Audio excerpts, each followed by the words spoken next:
Hi everyone எல்லாருக்கும் வணக்கம். இந்த எபிசோடில் நம்ம பார்க்க போகிற திரை விமர்சனம் எந்த படத்தை பற்றினா பைக்கர் அப்படிங்கிற படத்தை பற்றி. பைக்கரை பொறுத்த வரைக்கும் கேஸ்டிங் யார் யாருன்னா சரவணானந்த், ராஜசேகர், மாளவிகா நாயர் போன்றோர் நடித்திருக்காங்க. இந்த படத்தை ஸ்க்ரீன் ப்ளே எழுதி டைரக்ட் பண்ணவர் யாருன்னா அபிலாஷ் ரெட்டிங்கிறவர் பண்ணியிருக்காரு. கிப்ரான் மியூசிக் ஸ்கோர் பண்ணியிருக்காரு. யுவராஜுங்கிறவர் சினிமோட்டோகிராஃபி ஹேண்டில் பண்ணியிருக்காரு.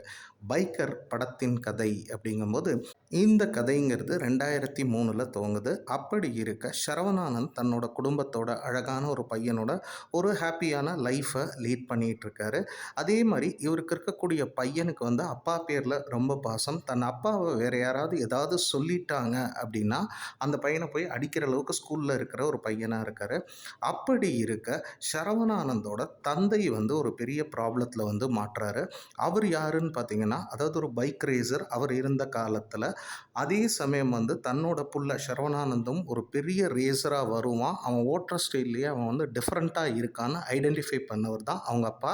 அந்த கேரக்டர் யார் பண்ணுறாங்கன்னா ராஜசேகர் பண்ணுறாரு.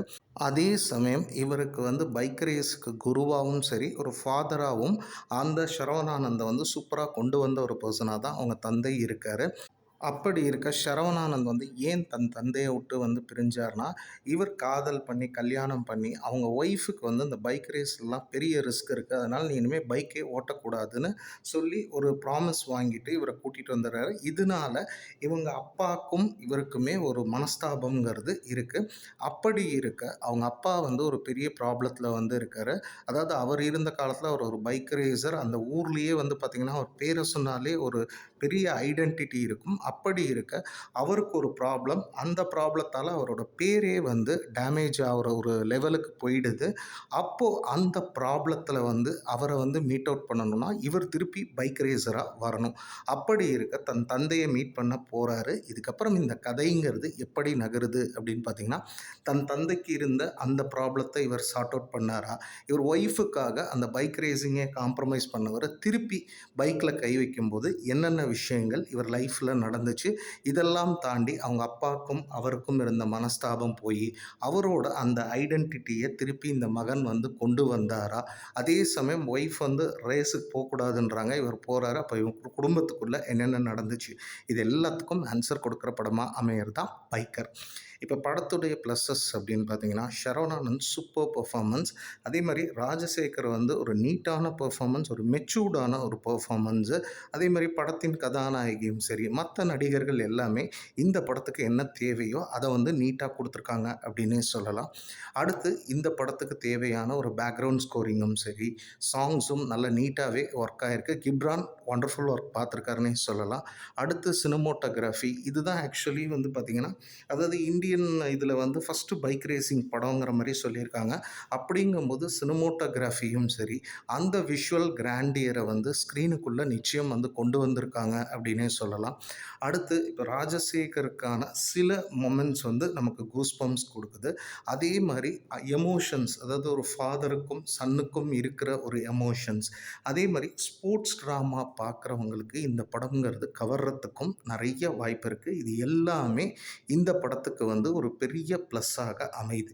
சரி, இந்த படத்தில் வேறு என்னெல்லாம் செஞ்சுருந்தா இந்த படம்ங்கிறது இன்னும் பெரிதாக அமைந்திருக்கும் அப்படின்னு பார்த்தீங்கன்னா, நிச்சயம் படத்தில் ப்ரெடிக்டபிள் நாட்டு தான். சில லாஜிக்கல் லூப் ஹோல்ஸ் இருக்குது. அதே மாதிரி படத்தோட லென்த்துங்கிறது கொஞ்சம் போகுது.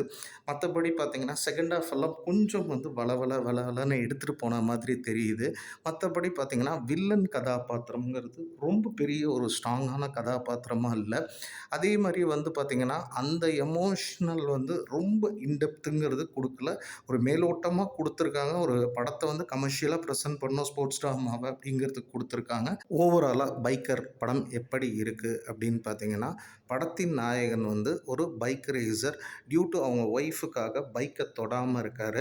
அதில் பார்த்திங்கன்னா அவங்க தந்தைக்கும் அவருக்குமே இவர் பைக்கு தொடாதனால ஒரு ப்ராப்ளம்ங்கிறது இருக்குது. அப்படி இருக்க இவர் தந்தைக்கு ஒரு கெட்ட பேர் வருதுங்கும்போது இவர் திருப்பி ஒரு பைக்கில் கை வைக்கிற சூழ்நிலை வருது. அதுக்கப்புறம் இவர் லைஃப்பில் என்னாச்சு, இவங்க அப்பாவுக்கும் இவருக்கும் இருந்த ப்ராப்ளம் சால்வ் ஆச்சா, ஒய்ஃபுக்காக ரேஸை காம்ப்ரமைஸ் பண்ணவர் திருப்பி தொடும்போது அவர் வாழ்க்கையில் என்னென்ன ஆச்சு பர்சனல் லைஃப்பில், இது எல்லாத்துக்கும் ஒரு ஆன்சரை வந்து ஒரு ஸ்போர்ட்ஸ் ட்ராமாவாக பைக்கரில் கொடுத்துருக்காங்க.